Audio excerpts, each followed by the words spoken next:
ये question discount से 2024 में सीजीएल में पूछा गया था। कह रहा है एक बेडशीट का अंकित मूल्य 500 रुपये है, ठीक, यानी मार्क प्राइस 500 रुपये। इसकी बिक्री के समय इस पर 10% और 5% की दो क्रमिक छूटें उपलब्ध हैं, ठीक, दो क्रमिक छूटें दे रहा है 10% और 5% की। तो इसे आप आसानी से फ्रैक्शन से करना चाहें फ्रैक्शन से कर लेंगे, यानी 10 की वस्तु 1 कम 9 में बेच रहा है और 5% फ्रैक्शन होती है 1/20, यानी 20 की वस्तु 1 कम 19 में बेच रहा है, ठीक। तो यहाँ पे क्या हो जाएगा 200, और 200 यूनिट की वैल्यू में कितनी दे रखी है 500, ठीक। तो 1 यूनिट की वैल्यू कितनी हो जाएगी, डिवाइड कर दोगे, 1 यूनिट की वैल्यू 5/2, तो 19 नेमा 171 गुणे 5/2 करोगे, 5 एकम 5, 5 सत्ते 35 की 5 3 हासिल, 5 एकम 5 और 3 8, 855/2। अब डिवाइड कर लो तो कितना आ जाएगा 427.5, ठीक। तो बी वाला सही हो जाएगा। हमें विक्रय मूल्य ज्ञात करना था, ये तो मार्क प्राइस था एमपी और ये एसपी था, ठीक। नेक्स्ट कह रहा है यदि किसी वस्तु का विक्रय मूल्य 20% है,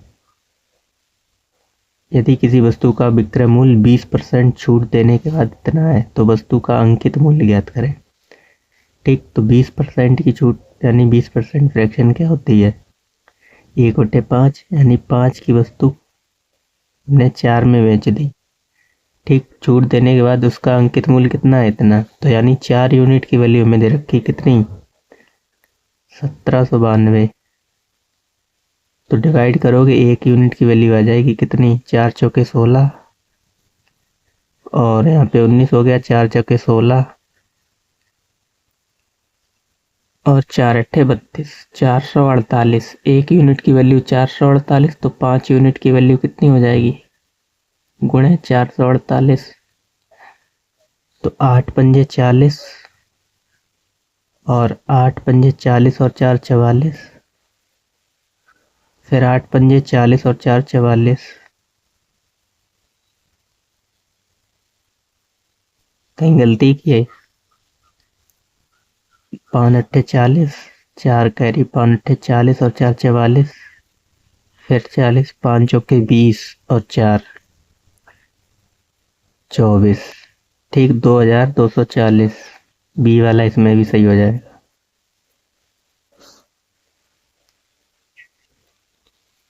देखो नेक्स्ट क्वेश्चन कह रहा है दो क्रमिक छूट देने के बाद 150 अंकित मूल्य वाला एक खिलौना 105 रुपये में बेचा जाता है, ठीक, यानी इसमें भी दो छूटे दे रहा है, ठीक। और अंकित मूल्य कितना था 150 रुपये।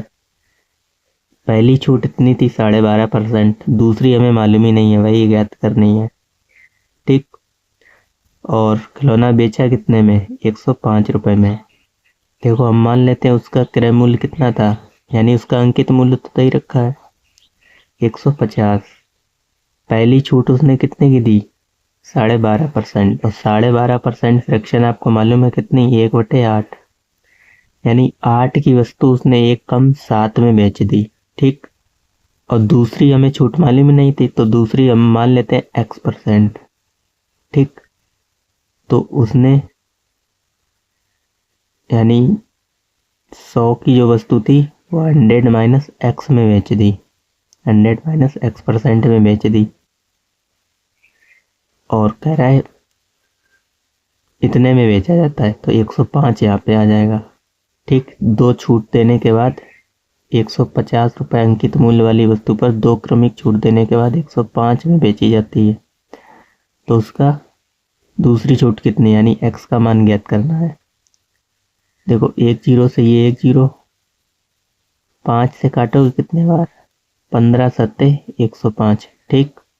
और ये 10 वहाँ चला जाएगा, मल्टीप्लाई में 70 हो जाएगा, 7 से ये भी 7 खत्म, 8 दाएँ 80, तो 100 माइनस X% बराबर 80, तो X की वैल्यू क्या आ जाएगी 100 माइनस 80 बराबर x%, यानी 20% आ जाएगी x की वैल्यू। ठीक, तो दूसरी छूट हमारी थी कितने की, 20% की।